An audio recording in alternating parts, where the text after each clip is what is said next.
চলুন দেখুন আপনাদের কাছে একটা জিনিস দেখাবো। এই দেখুন পেকে গেছে। আসসালামু আলাইকুম, সবাই কেমন আছেন? ড্রাগনটা পেকে গেছে, তাই উঠানো হচ্ছে। আমার ভীষণ পছন্দের একটা ফল হচ্ছে ড্রাগন। এটা আমি খুব খেতে পারি। আর যখন কিনি তখন তো 2-3 কেজি একসঙ্গে কিনি, মানে অল্প টাকার মধ্যে সস্তায় একমাত্র বাজারে একমাত্র ড্রাগন ফলটাই পাওয়া যায়। 200 টাকা কেজি, 100 টাকা হয়, 120 টাকা হয়, কিন্তু আর যে ফলগুলো আছে তার বেশি।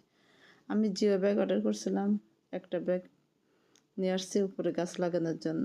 এর মধ্যে আমি ড্রাগনটা কাটছি, সাদা ড্রাগন হয়েছে এটা। আলহামদুলিল্লাহ, আমি সেটাই আশা করছিলাম, কারণ লালটা আমি অনেকবার খেয়েছি, অনেক খেয়েছি, কিন্তু সাদাটা আমি একবারও খাইনি। আর আমি আমার মনে ইচ্ছা ছিল যে আমার একটা সাদা ড্রাগন লাগাবো, এটা যদি লাল হয়। তো যাক, এটা সাদা হয়েছে। এবার বাকি যেগুলো লাগাবো সেগুলো ইনশাল্লাহ লালটায় আরও লাগাবো এবং সাদাটাও আরও লাগাবো।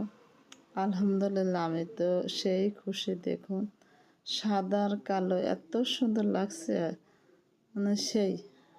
আলহামদুলিল্লাহ, আমার ভিডিওটা যদি অবশ্যই ভালো লাগে তাহলে লাইক কমেন্টস করবেন। আর ড্রাগন গাছ যদি কেউ লাগান তাহলে ডিমের খোসা, সরিষা বীজের খোল দেবেন।